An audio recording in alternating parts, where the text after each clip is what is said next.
नमस्कार जी। कहानियाँ यादों की में आपका स्वागत है। प्रस्तुत है मेरी आज की कहानी, मायके से मिले उपहार।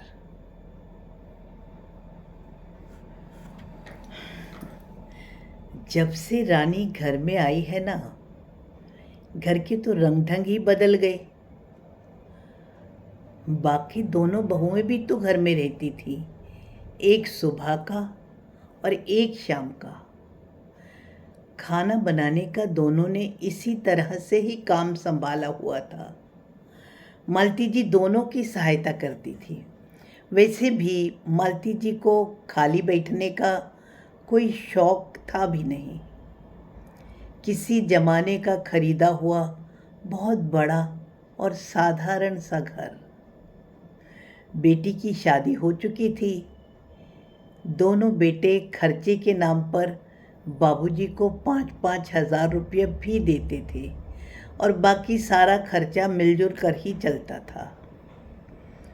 अब क्योंकि छोटा भाई मनीष बहुत छोटा तो नहीं था, परंतु छोटा था और उसका विवाह नहीं हुआ था, इसलिए उसे कभी घर का खर्चा देना ही नहीं पड़ा और उसकी बहुत अच्छी नौकरी भी लग गई थी। नौकरी लगते ही उसने रानी से विवाह करने की अनुमति मांगी। अब घर में किसी को भी कोई एतराज नहीं था और रानी घर में छोटी बहू बनकर आ गई। अब क्योंकि मनीष की भी गृहस्थी बस गई थी, तो मालती जी ने मनीष को भी दोनों भाइयों के जैसे ही घर में सहयोग करने के लिए कुछ पैसे देने के लिए कहा। ऐसे नहीं है, मालती जी के पति खुद भी रिटायर्ड ऑफिसर थे, उनकी पेंशन भी आती थी। उन्होंने अपने रिटायरमेंट के पैसों से ही घर में और कमरे बनवा लिए थे। ना ही उन्होंने कभी किसी से उधार लिया। जितनी चादर उतने ही पैर पसारे। इसका ही शायद यह परिणाम था कि उनका घर बहुत सुखी परिवार था। दिखावे से उन्हें सख्त नफरत थी और ज़रूरत की हर चीज़ उनके पास थी। दहेज के वह कट्टर विरोधी थे। किसी की भी आत्मा को दुख देकर कुछ भी मांगना उन्हें अच्छा नहीं लगता था। शायद यही कारण था कि उन्होंने रानी के पिता से भी कुछ भी नहीं मांगा और रानी घर में सबसे छोटी बहू बनकर के सबकी लाडली बन चुकी थी। परंतु इतनी अच्छी नौकरी लगने के बावजूद भी मनीष घर में कुछ देता नहीं था। उल्टा इसके विपरीत उसका हाथ हर समय तंग ही रहता था। रानी के घर में आने के बाद से ही उस घर में एक दिखावे की प्रथा भी चल उठी। हर महीने रानी को नए कपड़े या कि कोई भी नया गहना या कुछ भी और सामान चाहिए होता था।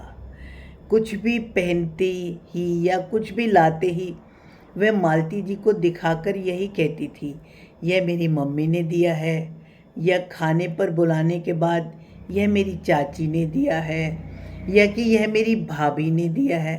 हालांकि मालती जी को सब समझ में आता था कि मनीष के इतना कमाने के बावजूद भी उसका हाथ हर वक्त इतना तंग क्यों रहता है। 5,000 रुपये मालती जी के कहने पर उसने देने तो शुरू करे थे, लेकिन महीने के आखिर तक कम से कम उतने ही रुपए वह मालती जी से उधार भी ले चुका होता था। यह सब देखकर दोनों बड़ी बहुओं में भी सुगबुगाहट तो होती थी, लेकिन रानी के शौक और उसके रिश्तेदारों द्वारा दिए गए उपहार भी बढ़ते ही जा रहे थे।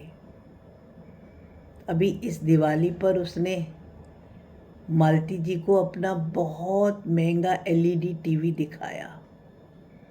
जो कि उसकी मम्मी ने गिफ्ट किया था। सर्दियों की दोपहर को जब सब आंगन में अपने अपने काम में व्यस्त थे, तो मझली भाभी ने सबके सामने ही आकर कहा कि घर के पास के ही इलेक्ट्रॉनिक शॉप से 2 आदमी आए हैं और वे कह रहे हैं कि मनीष जी ने जो टीवी किश्तों पर ख़रीदा है वे उसकी सर्विस के लिए आए हैं। मनीष जी ने यह टीवी लोकल मार्केट की ही दुकान से ख़रीदा था। ये सुनकर रानी अचानक से चौंक उठी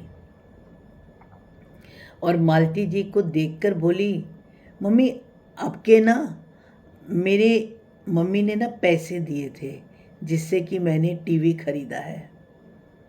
सब चुप थे और रानी ये कहकर अपने कमरे की ओर चल दी। मनीष के कमरे में कलर टीवी तो हमेशा ऐसे ही था, फिर इतनी जल्दी टीवी बदलने की क्या आवश्यकता। शाम को मनीष के आने के बाद मालती जी कोई फैसला ले चुकी थी। उन्होंने मनीष को कहा, बेटा यूं भी तुम्हारे पास में सामान ज़्यादा ही हो रहा है और तुमको उपहार भी बहुत मिलते हैं।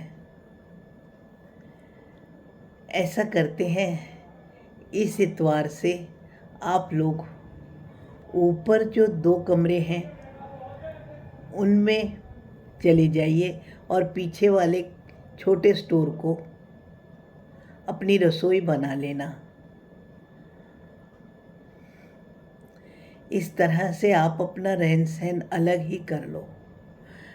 बाकी एक बात आपको समझा देती हूँ, अगर गृहस्थी को इस तरह से चलाओगे कि जितनी चादर हो उतना ही पैर फैलाओगे तो बहुत अच्छा, वरना तुम्हारी इच्छा।